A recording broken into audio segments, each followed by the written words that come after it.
فضيلة الشيخ، البعض يقول أنك ذاك نسيت جابر. جابر جابر، كيف حالك يا جابر؟ الحمد لله. جابر شاهدني، انظر لي. طلع أيوة. عليه مو على الكاميرا. جابر، أبوك بياخذ الحكم في سوريا؟ بيصير رئيس؟ لا يا ريت، لا يا ريت، لا أريد. لا تظن؟ لا تريد؟ لا أريد. ليش؟ لأنه بده يغير العالم. ودي يغير العالم؟ سيمنع كل نص المواد الغذائية. يا الله، سوف تمنع جميع هذه فضيحة أكثر من سوق الحراج أنا. مثل إيش بيمنع؟ مثل إيش؟ يعني الصامولي بيسمن، بيسوي لك كرش، ما بيمنعوا. الشامبو لازم يعني تتغسل بصابون.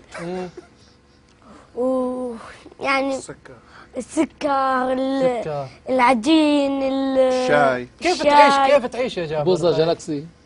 كيف تعيش إذا منع هذه؟ لا أعرف. ما تعلم. عندك يعني مشان هيك أنت ما مشاركة بدك يا رئيس. جابر؟ كله سمعتك انك منشق. أنت منشق؟ نعم. منشق عن ماذا؟ الشيخ عدنان. كلام كبير يا شيخ. منشق عن الشيخ عدنان؟ ليش؟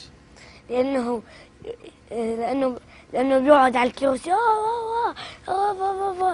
وبشار عنده متفجرات، وعنده أسلحة، وعنده دبابات، وعنده طيارات. أيوة. وعنده صواريخ. أما الشيخ ما بيقعد إلا على الكرسي. قوموا حماة، قوموا درعا، اطلعوا حماة، اطلع من درعا، اطلع. ما عنده شيء. أما بشار بيحط المدفعية تروح نص. أما الشيخ بيقعد على الكرسي. يا قوموا اقتلوا، اذبحوا، اطلقوا، سلموه للأمان، أعطوهم فلوس، أعطوهم 100 ليرة. شو هذا؟ الرجال بيقعد بيروح بحاله بيحسب، ما بيروح بيقعد على الكرسي يقول يا مسلمون قوموا، إن سوريا تقتل، إنها تذبح، إنها تفجر. قوم أنت روح على سوريا وجاهد، مو تقعد على الكرسي. والله بالشارع أحسن منك. ما بيقعد على الكرسي أحسن منك. بتقعد أنت هيك. قوموا كلوا، لا وبيقوم كمان أحيانا. وانتصروا. كيف بدهم ينتصروا وانت قاعد على الكرسي؟ طلعوا قوموا. شو انت كيف بدهم ينتصروا وانت قاعد هيك على الكرسي؟ لا بيقوم أحيانا يا جابر. ايه بيقوم. بيقوم ويقعد. بيقوم بيروح على سوريا بيهاد. لا بيقوم. لا. بيقوم بيحكي. الشيخ أبو يمان قصده إنه الشيخ وهو قاعد على الكرسي بيقوم وبيوقف، صح ولا؟ ايه بيقوم بيبكي. بيحطوا له مقطع الناس عم يذبح، بيبكي بيقول اطلعوا بيوقف. شو هذا مستحيل سوريا تنتصر هيك اذا انت هيك. يعني هذا اللي دعاك للانشقاق؟ طبعا. طيب وصرت الان بصف مين؟